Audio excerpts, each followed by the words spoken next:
What's up out there? I hope you've been enjoying the Absolution Inquisitor series that I had going. This is a follow-up to that. For you, it's the next day after Act 10. For me, this is a week later. I actually filmed the entire series last weekend over the course of Saturday and Sunday. I did, I think, Act 1 and 2 on Saturday morning. I did a little bit of editing that afternoon, and then Saturday night, I did Acts 3 and 4. And then on Sunday, I marathoned out 5 through 9.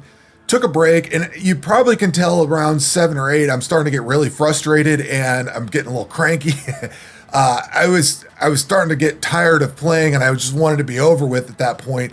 And it was a really good time to take a break, but I didn't want to stop. I wanted to make sure that I got the series done over the whole weekend. So I plowed through it, and then I took a gap. There was a big break in there. I spent a little bit of time reworking on the build a little bit, and then I did Act 10 that night. And then finished all the editing up and everything on Monday and got it all uploaded and scheduled. So it all just went out every day. I didn't have to babysit or do anything. It was kind of nice. That's the first series that I think I've done that was, I don't know how to describe it, but like I've done a lot of different series with the channel over the years, but that's the first series that I had the entire thing pre-recorded, uploaded, and scheduled, ready to go. So it was just all out there. I didn't have to sit down every day and play and record and edit and all that stuff. It was just all done over the course of a weekend. From a YouTube creator's perspective, I thought it was really cool. I wasn't really focused on the build that much. It was more of the series and just trying to run through it and trying to get that done as a content creator. So I thought it was really cool. And honestly, I haven't even looked at views or anything. I've just been responding to comments. I just kind of chilled out for a few days after that, and I went back to working on the build. However, in the comments of one of the first couple of videos, somebody suggested that Absolution would be better on a Guardian. So the first thing I did, after I got through the weekend, got through editing everything, got it all uploaded and all that good stuff, I sat down and said, okay, let's go Guardian. So what you're looking at here is a Guardian with the Radiant Crusade. So we get the Sentinel of Radiance. I also took Bastion of Hope. We'll get into that here in a second, and I'll briefly run through this. I don't want to go through a whole lot of effort on this. This is not that great of a build. What I actually did was Smite, and Smite is not doing a whole lot of damage. What pretty much carried me through the campaign was the Guardian. I can call this guy in, and he's got his own righteous fire, I think, and he just kind of burns things down. This is kind of an unremarkable build. You'll see that I've got a Ivory Tower on here. I wanted to tinker around with it. I have never used one. I've had one a couple of times, but I've never actually tinkered with it. So I didn't realize, looking at it, it's, plus 30 maximum energy shield per 100 reserve life, which sounds kind of cool until you realize that you have to start reserving life and pulling, your life down, which is fine, but it's a whole other problem. I need to definitely get my energy shield built up. I'm kind of learning how all this stuff works. But this build started off much like the other build, except I started off with Smite, and I just never looked back. And Smite was doing well for a long time, and I don't want to say it dropped off, but I definitely didn't learn how to scale it correctly. I learned let's just call it two very important things that I carried back over to my Inquisitor. So over the course of building this, I worked on Smite, which I've got Elemental Proliferation, Innervate, keep wanting to say Inveterate, Added Lightning, Ancestral Call, and Physical Lightning. I think Ancestral Call, that summons like some, because it's a strike skill, you can use this. You get some other guys that pop out and attack or something like that. It's kind of a cool skill. I like that. But I started this one off with a Scepter and a Shield, just like I did my Absolution build. And where I finished the campaign, I'm pretty sure I finished the campaign with Scepter and Shield on that build. I sat there and looked at this, and I discovered, I was turning a quest in, and one of the skill gems that I could get as a reward was this Divine Retribution. I picked something else, but I thought, wonder what that Divine Retribution is. So I came back and looked at it. I did not realize that there are retaliation skills in every section. So you've got some of these red ones with like Crushing Fist, Sword Storm, Eviscerate, and Vengeful Cry. And I've tried all those. They were okay. I tried this Glacial Hammer one, Glacial Shield Swipe. No, these aren't retaliation. I don't know why they're showing up, but there's a Glacial Shield Swipe. I thought that was okay. The one I had never tried was this one over here, this Divine Retribution. I didn't even know it existed, to be honest with you. But I saw this, and I thought, that sounds cool. And then I tried it, and it does this big plus sign or an X, however you want to call it, of just total lightning devastation. So as I played this, I had it 4-linked, and I was, 4-linking this smite, and then I ended up 5-linking the smite. And then as it went along, I was like, it'd be really cool to 6-link both smite and the Divine Retribution. So that's what I ended up doing. That's kind of why I'm running the Ivory Towers, because it was a 6-link setup. I could mess with the Ivory Tower stuff and see how that worked. This build is not anywhere put together hardly at all. But when I decided to go 6-link this, I said, you know what? I need to start looking at staves. So I ended up going with this. This is not a great staff, but it's the one that I've got. But this is 6-linked. I ended up 6-linking this thing.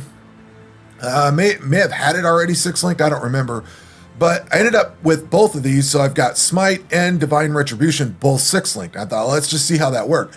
This Divine Retribution, when you start piling in stuff like all the different shield, I don't remember where they're all at, block. You get all this block from like staff and block damage over here. Let's see. Over here, there's some chance to block. I don't remember everything else. But there was a bunch of stuff in here that looked really cool, and I ended up taking, chance to block. I ended up taking all this chance to block.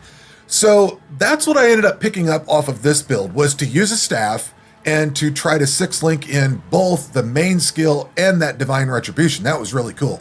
Another takeaway that I had, this Last Rites, I thought this was pretty cool. So if you come down here, I ended up tinkering with this. I don't remember. Oh, yeah, that one. So I ended up tinkering with this.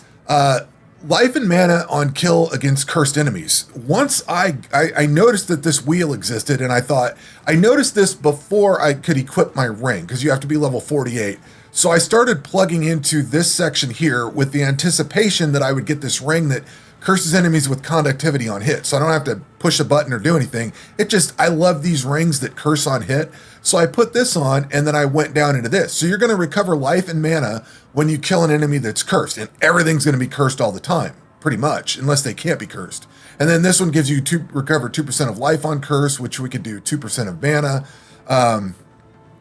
And then we've got Last Rites. Cursed enemies you kill are destroyed, which I like that, because then they can't get brought back to life.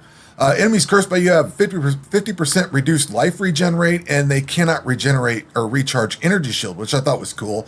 But the other thing that I liked on this is a plus 20% chance to ignite, freeze, shock, and poison cursed enemies. So you get a lot of extra ability to shock, mainly is what I was looking at, but freeze and stuff like that. So I thought that was really cool.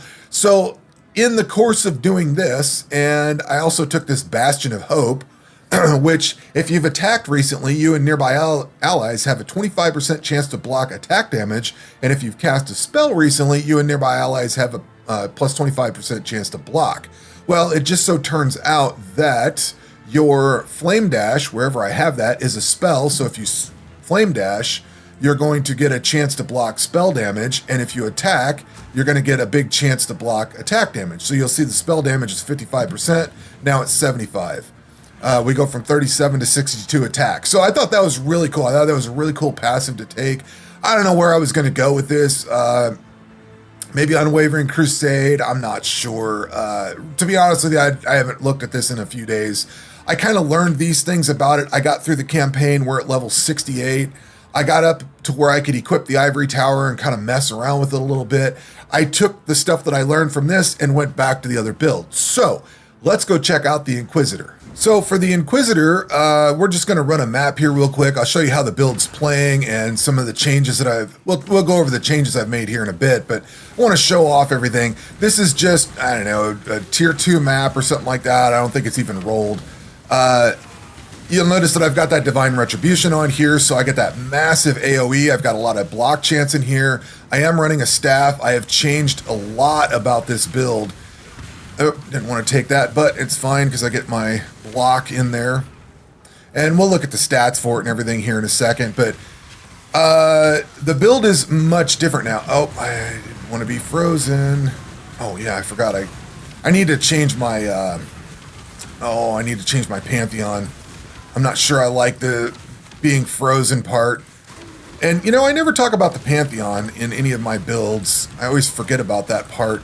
But we are running Soul of Lunaris. I was trying this out for projectiles, and then I'm doing Shikari for the damage over time, a little bit of damage over time. Let's go swap out to, while I'm thinking about it, I want to swap out to that real quick.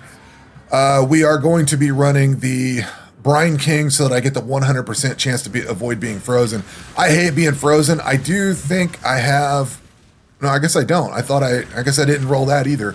I meant to roll a flask for not being frozen, and I just forgot about it.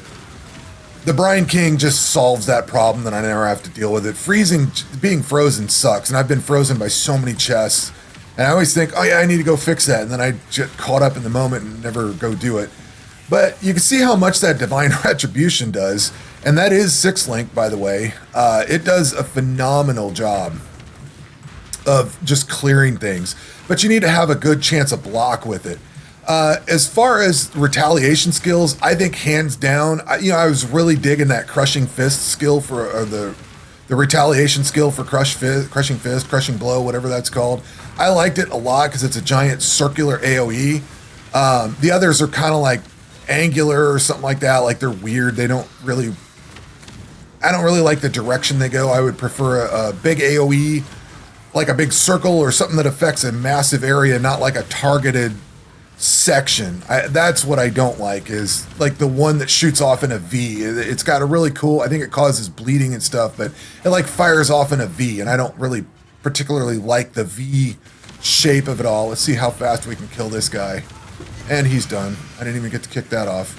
Button didn't work. So that's where the build is at today. I am much happier with it. We're level 79. Defensively, I just got my resistances sorted out again. I am positive on Chaos Res, and we have 100% freeze avoidance. We've got 20% chance to block attack damage and 41% chance to block spell damage. I'm going to get those numbers brought up a little bit. But we are also running Orb of Storms in a cast when damage taken setup, and I'll explain that in a second. And then Divine Retribution with my 6-link, and then we've got Arcane Cloak on here, and of course, Absolution of Inspiring. So I'm doing a decent amount of damage with this. So what I've got is Absolution of Inspiring over here. Somebody said to switch to that, and this does have a massive uptick in damage. We've got Arcane Surge, Spell Echo. Somebody suggested Spell Echo. That's really cool. Fizz to Lightning support, Lightning Pen, and Power Charge on crit. So this Lightning Pen gives me 32%, penetrate 32% lightning damage. Now, if I click on my skill, this is something I learned the hard way. I kept looking at the default attack, and somebody pointed out you need to actually switch that. I totally forgot about that. But if I look at my lightning penetration, I'm at 57% lightning pen. I don't know if that's like a good stat to go for, but it seems like a good idea. Now, I ended up 6-linking this thing. I always thought these Agnerod stabs were kind of useless. And I get them every league. You put them together and make that one map, and you go run it, and it's all good. But then I looked at these. I was looking through my uniques. I thought, well, do I have a better staff in here? And I found this thing. So this has a bunch of int on it. It gives you increased lightning damage, added lightning to spells, +2 level of all lightning spell skill gems. So that includes Orb of Storms, gets +2 from that. Absolution gets +2, and Divine Retribution gets +2.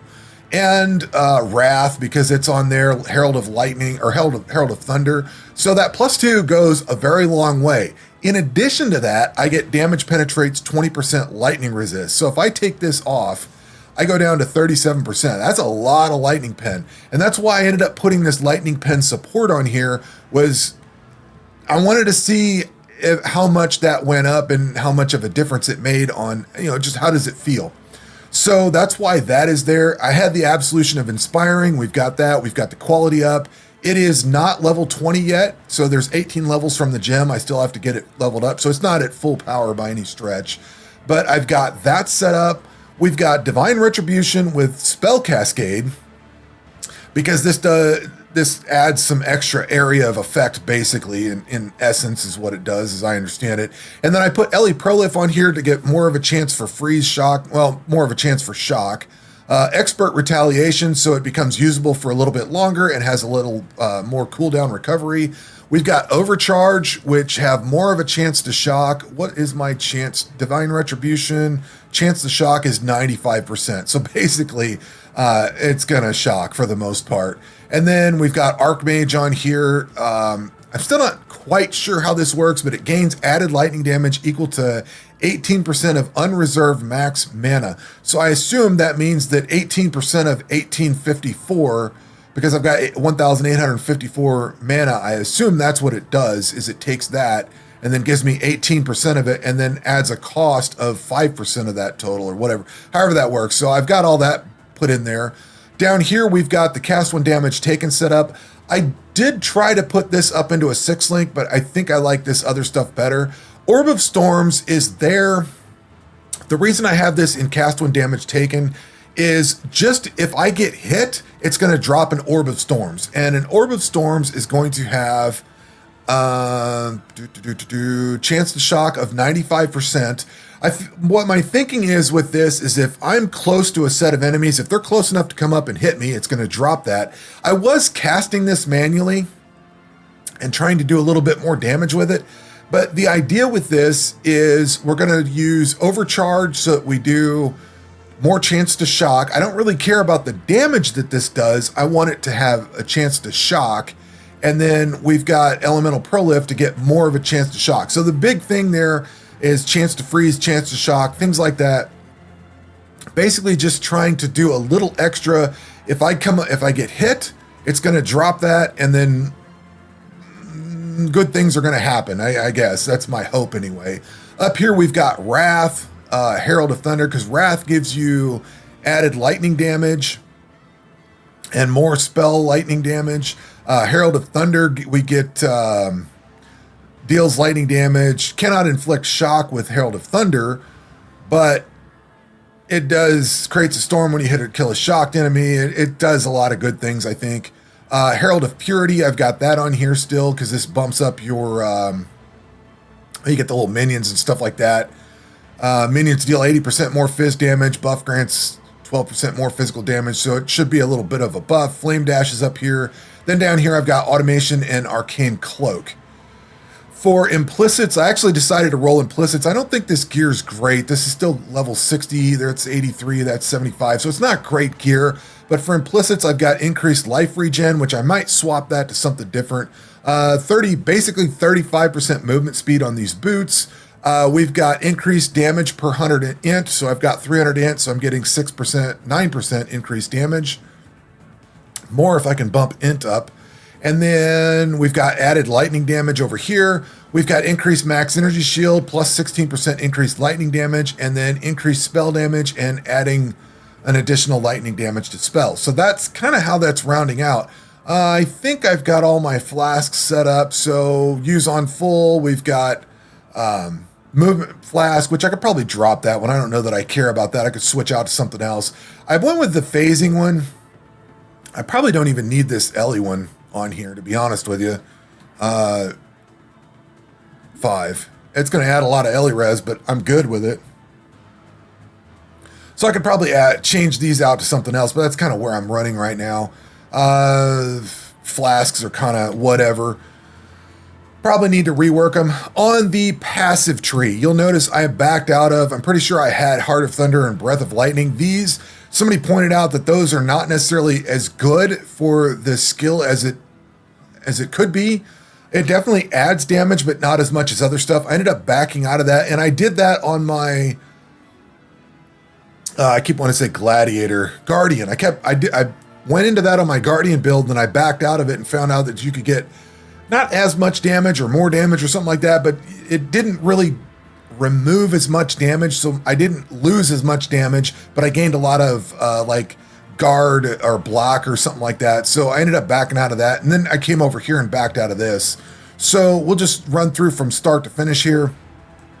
I think when I rolled this character to begin with, I went through increased damage and LE damage and all that stuff. I ended up moving this over into mana regen and life.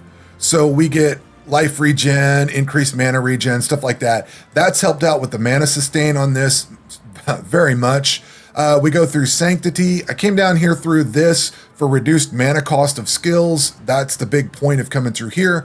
And then the benefit is we get down to Steelwood Stance, where you get a chance to block. And if you've blocked recently, you get more armor. I also took this 30% increased defenses while wielding a staff. I figured, why not? I'm right there and it's there. Came up here to Retribution. Of course, we came through Discipline and Training. I also picked up these increased area of effect. I thought those are pretty cool. They do add a decent chunk to the size of this thing. The other thing I like about this is I can actually control where this goes down. So wherever I click the mouse is where it goes off. So I figured if I had a bigger AoE, it would be helpful. We also come through Holy Dominion for all res, increased chance to shock, increased elemental damage. Light of Divinity for increased spell damage, which this is a spell. And Divine Retribution's a spell, as well as Orb of Storm. So all of those benefit from this node here, and it gives you critical spell chance, light radius we don't care about, but strength and int, you get all that. We come up through Faith and Steel. I kept that. There's no reason to change it. And then we come over here to Arcane Capacitor because you're going to get just the mana costs are tremendous. So plus this increases Arcane Surge, and I do believe I have Arcane Surge on that, and I thought I did on this. Guess not. Also, we've got 12% mana reservation efficiency because the mana costs were just tremendous. Came over here for Divine Judgment and Divine Wrath. Took all of the minion stuff so that I get Spiritual Aid. Came over here for more mana reservation efficiency. And then we've got Purity of Flesh for a little Chaos Res, increased Energy Shield, max life, that kind of thing. Come over here, I needed to pick up the Agility for the extra dex. Then we've got increased the Insightfulness here for all the mana, Energy Shield, mana, all that kind of stuff. Came over here through Essence Infusion for faster Energy Shield restart and recharge rate. And then I also took, I don't know if it makes much of a difference, but regenerate 2% of Energy Shield per second. We could take 30% of Chaos does not bypass Energy Shield. There's probably some other stuff I could definitely take. Maybe put that one over here or something. I thought the Energy Shield regen rate would help a little bit. I know there's some people that have like ungodly amounts of Energy Shield and like no life. So there's going to be some way that they get, and I haven't looked at other builds, but there's going to be some way that they have that much Energy Shield and are able to counteract all the damage that comes in or something like that. So I that's why I took it, is I presume more Energy Shield regen is going to help. We come down this side for Enigmatic Reach because you get increased area of effect per power charge, gain a power charge, 25% chance to gain a power charge when you block spell damage. I start going into power charges as well. And then we've got chances to block spell damage and more chance to block spell damage on that one. I've got block attack as well. Then we come in here for Unnatural Calm, which gives you max energy shield recharge rate, +1 to max lightning res. I've also came up here for Disciple of the Forbidden, which you get a chance to get a power charge, 8% increased damage per power charge, that kind of thing up here. We go down to Deep Thoughts, which increases mana regen, int, that kind of thing there. We've got Cruel Preparation for the max life that you get. We get a little bit of Ellie res in here. Came down through this elemental damage, Lightning Walker for increased lightning damage, cast speed with lightning skills, lightning res, some increased elemental damage to on down to Arcanist Dominion, which gives you 20% increased spell damage, increased cast speed and int, and then over to Heart and Soul for increased max and mana. I don't know where I'm going exactly from here. Oh, I started coming down into this so I could pick up Whirling Barrier. That's what I was doing. So the next few levels are going into that. We're level 79, so there's 80, 81, 82, 83. We could potentially come over here to Devotion. We could come over to Overcharge. Not terribly sure. We could come down here to Instability, maybe. I'm not sure. There's some possibilities. I can't do any of these shield ones because I don't have a shield, but I could certainly look for, I don't know what else is in here. I haven't really gotten too much further with it. For the Ascendancy, I don't remember what Ascendancies I had I think I just had the one, which was probably this. I think I got Augury of Penitence in the campaign. So this gives you nearby enemies take 16% increased LE damage, and they deal less elemental damage, and you pick up some increased resistances and elemental damage along the way. I've also went into Righteous Providence. I think that was the second one that I took, or no, that was the last one I took. This gives you increased elemental damage, critical strike multiplier, and then you get 1% increased critical strike chance per point of strength or int, whichever is lower, and it gives you 50 strength and int. So not going to have to worry about strength on this one. And we're going to get strength. So I need to bump my strength up a little bit further so I get more critical strike chance if I can. And then I've came over here for Instruments of Virtue, 10% more attack damage for each non-instant spell you've cast in the past 8 seconds to a maximum of 30%. Battle Mage comes off this. This was more of a POB decision. I really don't understand this necessarily, but it says you gain added spell damage equal to the damage of your main hand weapon. However that goes, 68 to 205. It's going to gain that however that works out. But in POB, when I clicked that, it actually showed higher. So I was like, all right, cool, I'm going to take that. So I do use POB, but not until I'm like really trying to dial in something. I kind of go with a gut feeling first and then check it out on POB later. I'm not sure where to go from here. I think I want to take Inevitable Judgment, which gives critical strikes ignore monster elemental resistances, and non-critical strikes penetrate 10% of enemy elemental resistances. So I think that's the one I want to take. I don't think I want this. Maybe I do, though, now that I'm looking at this. Gain Fanaticism for 4 seconds upon reaching maximum Fanatic charges. Gain 1 Fanatic charge every second if you have attacked in the past second. Lose them all on reaching max charges, and +4 to max Fanatical charges. So Fanaticism grants spells you cast yourself 75% more cast speed, 75% reduced cost, and 75% increased area of effect. I suppose that's okay. I mean, it's a bigger AoE, I guess, I would be looking at. I still kind of think I want Inevitable Judgment. This over here for Sanctuary and Pious Path, I'm not dealing with Consecrated Ground, although I think this gives you a chance to... Oh, you have Consecrated Ground around you while stationary. I don't think I want that. I think I want one of these two, and I think it's going to be Inevitable Judgment. That'll be the one. I'll probably POB it when I get a little bit more stable on my build. Like, I still wasn't quite sure. I was still making, swapping out weapons and stuff like that. And this is a lot more stable and a lot more ready to go. So, it definitely need more gear. So, after I got this to a point where I was kind of happy with it, I sat down and played with my Tectonic Slam build so that I could build up some currency in order to 6-link this staff. One good currency thing is going into Delve and selling the, not this guy, selling the, selling a bunch of these little small chaotic resonators. You sell those things, you can sell like 80 or something of them, and you can get a div. So it took, an hour to go farm up a little bit of that. I traded a div off and got the currency to it, and I've got just about enough to where I can do another 6-link if I want. But otherwise, I've got this build pretty stable right now, and it's I can keep going with it. Like, this build feels good to play. It's not running into issues. I've got my mana problem solved. You'll also notice that I think I had Eldritch Battery on here. I ended up swapping out of that and recovering all these points, and then all of these. I've just recovered all of that. Eldritch Battery was cool, but I didn't have enough of my life fixed yet to where I could, it solved my mana problems, but it didn't solve the other problems, all the living problems. With this, I can just cast everything. Every once in a while, he'll say, I don't have enough mana. That's usually when Arcane Cloak kicks off or something. But for the most part, it's fine. I probably should do Molten Shell. I think Molten Shell and Arcane Cloak don't work together, I think. I'm not sure. Because I think I had Molten Shell and it didn't work. So I might need to, I don't know. I might need to revisit some of the automation stuff that I got going and do something else. I've got plenty of mana. I may revisit that. But otherwise, the build is going great.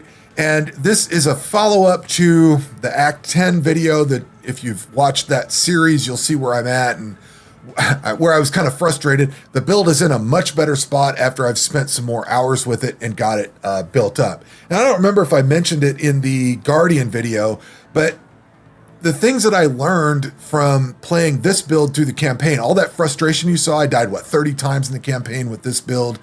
I died twice with my Guardian. Now, a lot of that's because I had that Guardian I could throw up, but it was also because I was focusing more on defensive layers and stuff like that. And I had completed the campaign in 8 hours because I had a lot of the passive tree idea already set up. So I just knew where everything was going. So that's where I get the benefit of trying all these different builds, is I learn, and hopefully I learn. I don't always learn from my mistakes, but sometimes I do. It just as a follow-up to that, if I didn't mention it earlier, I did go through the campaign a little bit faster, and I died less on the subsequent run with the different ascendancy, not because it's a different ascendancy, but because I had learned a lot of things from this one as I went. And then I took the stuff that I learned from the Guardian back into this one, which is why you now see I'm running a staff and trying to run this Divine Retribution, which does this massive AoE and just helps out. So it all kind of circles back around on itself nicely. So anyway, that's going to do it. I hope you enjoyed this whole series, but that's going to do it for this video. We will catch you on the next one. Take care.